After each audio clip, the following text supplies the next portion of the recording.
जय Hind defence lovers. आज की टॉप हेडलाइंस कुछ इस प्रकार है। पहली बार रिपब्लिक डे परेड पर इंडियन एयरफोर्स के C-295 ट्रांसपोर्ट एयरक्राफ्ट करेंगे पार्टिसिपेट।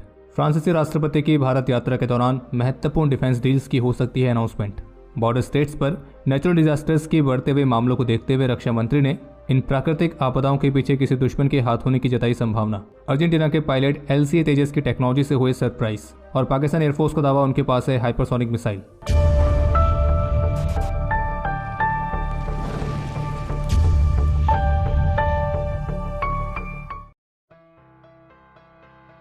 लेटेस्ट रिपोर्ट्स के मुताबिक इंडियन एयरफोर्स के 6 एडिशनल एवॉक्स प्लेटफॉर्म्स के लिए DRDO नए मिशन सूट को विकसित करने पर काम कर रही है, जो कि एमरियर 145 एयरक्राफ्ट में इंटीग्रेट किए जाएंगे। और जो ये नया मिशन सूट होगा, जिसे नाम दिया गया है मार्क 1A, तो इसकी जो टेक्निकल रिक्वायरमेंट्स है उन्हें तैयार कर लिया गया है और ये सिस्टम इंडियन इंडस्ट्रीज के कोलैबोरेशन के साथ विकसित होगा।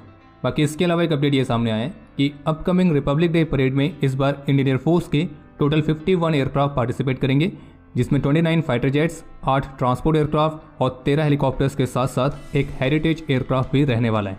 और इस बार पहली बार इंडियन एयरफोर्स के C-295 ट्रांसपोर्ट एयरक्राफ्ट भी रिपब्लिक डे फ्लाई पास का हिस्सा बनने वाले हैं। और जबकि इस बार के रिपब्लिक डे सेलिब्रेशन में इंडियन एयरफोर्स ने 1971 वॉर के हिस्टोरिक टैंगल एयर ड्रॉप को भी डिपिक्ट करने की योजना बनाई है। जिन्हें नहीं पता उन्हें बता दें कि टैंगल एयर ड्रॉप 11 दिसंबर 1971 में कंडक्ट किया गया एक एयरबॉर्न ऑपरेशन था और इस दौरान इंडियन आर्मी की 2 पैरा बटालियन के 750 ट्रूप्स को सफलतापूर्वक टैंगल में एयर ड्रॉप किया गया था, और वो भी AN-12 डकोटास और पैकेट एयरक्राफ्ट की फ्लीट की मदद से। और ये एयर ड्रॉप खास इसलिए था क्योंकि इसमें हमारे पैराट्रूपर्स ने आर्टिलरी और लाइट व्हीकल्स के साथ ये ड्रॉप कंडक्ट किया था, जो कि इस सब कॉन्टिनेंट में कंडक्ट किया गया अपनी तरह का ऐसा पहला एयरबॉर्न ऑपरेशन था। और आप इसे वर्ल्ड वॉर 2 के बाद से one of the largest airborne operation भी कह सकते हैं। और इस ऑपरेशन ने 1971 के वॉर में भारत की विक्ट्री को पूरी तरह से सुनिश्चित कर दिया था। बाकी इस बार के रिपब्लिक डे परेड में भारत के कई सारे स्वदेशी वेपन सिस्टम्स और प्लेटफॉर्म्स देखने को मिलेंगे, फिर चाहे वो LCA तेजस हो, LCH प्रचंड हो, Pinaka multi barrel rocket launchers हो, नाग एंटी टैंक मिसाइल हो, या फिर स्वाति वेपन लोकेटिंग रडार जैसे सिस्टम्स हो। तो इस तरह के कई सारे स्वदेशी प्लेटफॉर्म्स इस बार के रिपब्लिक डे परेड में खास तौर पर देखे जाएंगे। हिंदुस्तान टाइम्स की रिपोर्ट के मुताबिक कल गुरुवार को जम्मू कश्मीर की नौशेरा सेक्टर में LOC के पास एक लैंडमाइन ब्लास्ट हुई थी और इस ब्लास्ट में हमारे 3 जवान घायल हो गए थे, जो कि उस दौरान एक रूटीन सर्विलेंस पर थे। और अभी जैसे में हमें वीडियो रिकॉर्ड कर रहे हैं तब तक आए रिपोर्ट्स के मुताबिक हमारे 3 घायल जवानों में से एक जवान अग्निवीर अजय सिंह, तो इन्हें बचाया नहीं जा सका है और हमारे इस वीर ने इस देश के प्रति अपना कर्तव्य निभाते हुए अपना सर्वोच्च बलिदान दिया है। और अग्निवीर अजय सिंह 17 सिख लाइट इन्फेंट्री से थे। और जबकि मीडिया रिपोर्ट्स में ऑफिशियल्स के हवाले से बताया गया कि ये घटना सुबह 10:30 बजे की है और हमारे जो 2 जवान घायल हैं तो उनका ट्रीटमेंट चल रहा है। हम ईश्वर से प्रार्थना करते हैं कि अग्निवीर अजय सिंह की आत्मा को शांति मिले। ये देश इनके सर्वोच्च बलिदान के लिए सदा इनका ऋणी रहेगा। और हमारे जो 2 जवान घायल हैं तो उनके जल्द से जल्द स्वस्थ होने के लिए हम प्रार्थना करते हैं। आज 19 जनवरी को भारतीय रक्षा मंत्री श्री राजनाथ सिंह ने BRO के 35 और इंफ्रास्ट्रक्चर प्रोजेक्ट्स देश को समर्पित किए हैं, जो कि 670 करोड़ रुपीस की लागत पर बने हैं। और इन 35 इंफ्रास्ट्रक्चर परियोजनाओं में 29 ब्रिज और 6 रोड्स हैं, जिनमें से 11 जम्मू कश्मीर में, 9 लद्दाख में, 8 अरुणाचल प्रदेश में, 3 उत्तराखंड में, 2 सिक्किम में और एक मिजोरम और हिमाचल प्रदेश में है। और ये जो परियोजनाएं हैं ये दूर दराज के इलाकों पर सोशियो इकोनॉमिक डेवलपमेंट को बढ़ावा देगी और साथ ही साथ कनेक्टिविटी को इम्प्रूव करने के अलावा ये हमारी डिफेंस प्रिपेयर्डनेस को भी मजबूत करेगी। और रक्षा मंत्री का साफ कहना था कि जो भारत सरकार है वो हमारे बॉर्डर एरियाज़ को भारत के फेस की तरह कंसिडर करती है। और साथ में उन्होंने ये भी कहा कि ये नया भारत है जो कि हमारे उन पोटेंशियल एडवर्सरीज का इंतजार नहीं करेगा कि वो प्लेन्स तक पहुँच जाएँ और फिर हम उनके साथ डील करें। हम पहाड़ी इलाकों पर अपने इंफ्रास्ट्रक्चर को विकसित कर रहे हैं और हिल बॉर्डर्स पर ट्रूप्स को इस तरह से डिप्लॉय कर रहे हैं ताकि वो लोगों की सेफ्टी को भी सुनिश्चित करें और हमारे एडवर्सरीज के साथ और भी इफेक्टिव तरीके से डील करने में ज़्यादा सक्षम रहें। लेकिन इस दौरान आज भारतीय रक्षा मंत्री ने एक और महत्वपूर्ण बात कही, जिस पर उन्होंने हाल ही के समय में कुछ बॉर्डर स्टेट्स और यूनियन टेरिटरीज पर जो नेचुरल डिजास्टर्स की संख्या बढ़ रही है तो उस पर अपनी चिंता व्यक्त करी। और उनका कहना था कि एक डिटेल्ड स्टडी की ज़रूरत है इस बात का पता लगाने के लिए कि कहीं नेचुरल डिजास्टर्स के बढ़ने के पीछे हमारी एडवर्सरीज का हाथ तो नहीं है। और उनका साफ कहना है कि जो क्लाइमेट चेंज है वो अब केवल एक वेदर से संबंधित फिनोमिना नहीं रह गया है, बल्कि इसका कनेक्शन राष्ट्रीय सुरक्षा से भी है। और भारतीय रक्षा मंत्री ने जो बात कही है ये महत्वपूर्ण इसलिए भी है क्योंकि आप सभी ने भी नोटिस किया होगा कि हमारे बॉर्डर स्टेट्स और खास करके वो जो कि चीन के साथ लगकर है, तो पिछले कुछ समय में वहाँ पर नेचुरल डिजास्टर्स हमने कुछ ज़्यादा ही देखे। फिर चाहे वो एकदम से बादल फट जाना हो, लैंडस्लाइड हो जाना हो या फिर कुछ और। और पिछले साल 4 अक्टूबर को जो सिक्किम में तीस्ता नदी के किनारे एक भयंकर बाढ़ आई थी जिसमें बहुत जान माल का नुकसान हुआ था और जिसमें हमने अपने ट्रूप्स भी खोए थे। तो इस घटना के बाद हमने अपने डिफेंस ज्ञान सीरीज पर एक वीडियो अपलोड करी थी जिसमें हमने इसी पॉइंट को डिस्कस किया था कि जो ये अचानक से बाढ़ आती है या बादल फट रहे हैं या लैंडस्लाइड आ रही है, ये भले ही दिखने में प्राकृतिक आपदा जरूर है लेकिन इसके पीछे चीन के फील्ड एक्सपेरिमेंट भी जिम्मेदार हो सकते हैं। और वो कैसे हो सकता है तो उसे हमने अपने इस वीडियो में बताया है, तो आप उस वीडियो को जरूर देखिएगा और उस वीडियो को देखने के बाद आपको भारतीय रक्षा मंत्री द्वारा आज कही गई ये बात भी और अच्छी तरह से समझ में आ जाएगी। और उस वीडियो को जो लिंक है इस वीडियो के डिस्क्रिप्शन में आपको मिल जाएगा। बाकी आगे बढ़ने से पहले अगर आप यहाँ तक वीडियो देख चुके हैं तो वीडियो को अपना कीमती लाइक जरूर दें और साथ ही साथ आपको ये भी सूचित कर दें कि Squadron.in पर हमने श्री राम से प्रेरित होकर एक नया स्पेशल डिज़ाइन अपलोड किया है, तो उसे भी आप चेकआउट जरूर करिएगा। और स्पेशल डिस्काउंट के लिए स्पेशल कूपन कोड है श्री राम। इस बार के रिपब्लिक डे पर आपको कर्तव्य पथ पर फ्रेंच आर्मी के फ्रेंच फॉरेन लीजन के 95 मेंबर्स का कंटिजेंट भी मार्च करते हुए दिखेगा। और बता दें कि फ्रांस का जो मार्चिंग कंटिजेंट है कल भारत पहुंच जाएगा। इसके अलावा रिपब्लिक डे फ्लाई पास के दौरान फ्रांस के 2 रफाल फाइटर्स और एक ट्रांसपोर्ट एयरक्राफ्ट भी पार्टिसिपेट करेगा। बाकी ये तो आप सभी जानते ही होंगे कि इस बार के मुख्य अतिथि फ्रांस के राष्ट्रपति होने वाले हैं, तो उनकी इसी भारत विजिट के दौरान भारत और फ्रांस के बीच कई सारी महत्वपूर्ण डिफेंस डील्स के अनाउंसमेंट भी हो सकती हैं, जिनमें संयुक्त रूप से मिलकर भारत के सबमरीन फ्लीट के डेवलपमेंट वाली परियोजनाएं, शक्ति इंजन वाली परियोजनाएं और इंडो पैसिफिक रीजन में भारत और फ्रांस के कोलैबोरेटिव एफर्ट्स, तो ये मुख्य रूप से शामिल हैं।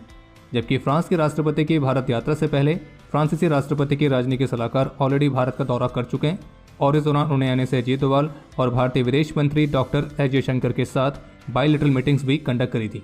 इसके अलावा एक इंटरेस्टिंग अपडेट यह है कि अभी हाल ही में वियोन के साथ एक एक्सक्लूसिव इंटरव्यू में जब अर्जेंटीना के राजदूत से प्रश्न पूछा गया कि क्या अर्जेंटीना को भारत के LCA तेजस फाइटर में दिलचस्पी है, तो उनका ये तो कहना था कि बहुत सारी कन्वर्सेशन चल रही है और ये एक लंबी और डिफिकल्ट प्रोसेस है। फिलहाल अभी अर्जेंटीना बहुत सारे प्रेशर में है, खास करके बजट वाला प्रेशर, और कन्वर्सेशन ऑलरेडी स्टार्ट हो चुकी है। फिर इसके साथ उन्होंने ये भी कहा कि हमारे पायलट्स भारत आए थे जहाँ उन्होंने तेजस को ट्राई भी किया और वे LCA तेजस की टेक्नोलॉजी और उसकी कैपेसिटी से काफ़ी ज़्यादा सरप्राइज हुए। बाकी उनको ये लगता है कि भारत और अर्जेंटीना के बीच डिफेंस कॉपरेशन के कई सारे क्षेत्र हैं जिन्हें हम आगे ले जा रहे हैं और डिफेंस एजेंडा को लगातार विकसित करने के लिए दोनों देशों का जो पर्सपेक्टिव है वो काफ़ी ज़्यादा अच्छा है। इंडियन नेवी 19 से 27 फरवरी तक विशाखापट्टनम में मिलियन मल्टीनेशनल एक्सरसाइज के 12वें एडिशन को आयोजित करने के लिए तैयार है और इस बार की एक्सरसाइज में 50 से अधिक देश पार्टिसिपेट कर रहे हैं।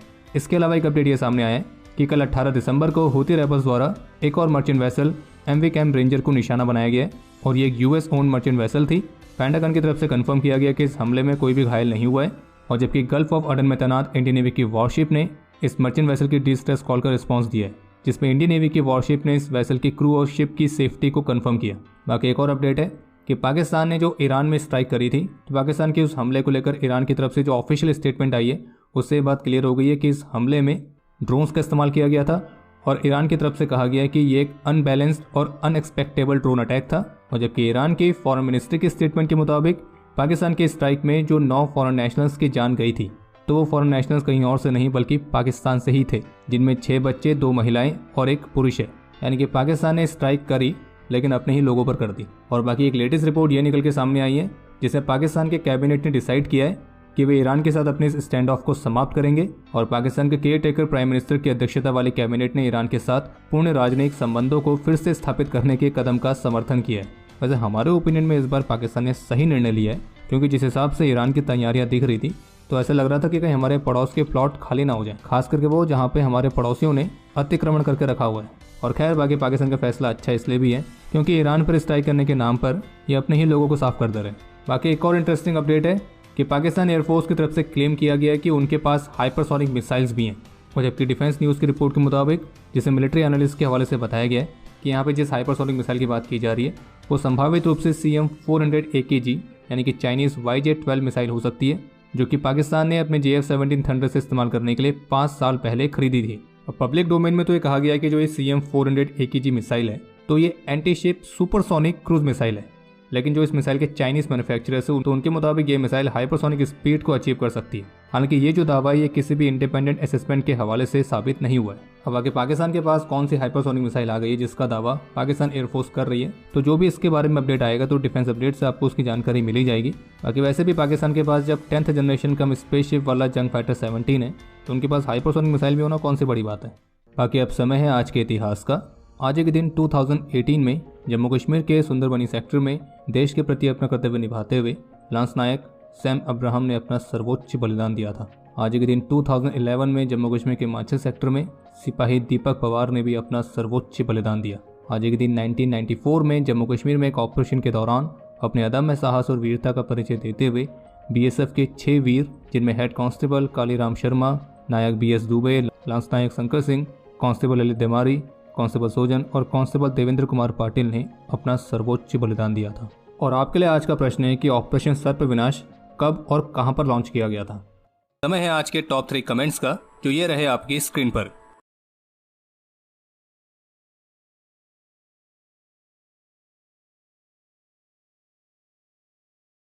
तो हमारे आज के इस एपिसोड के लिए इतना ही। उम्मीद है आपको एपिसोड पसंद आया होगा। पसंद आया तो वीडियो को लाइक जरूर करें। कोई भी सुझाव या सवाल हो तो उसके लिए कमेंट सेक्शन ओपन है, और squadin.in पे जाके नए डिजाइन्स को चेकआउट करना ना भूलें।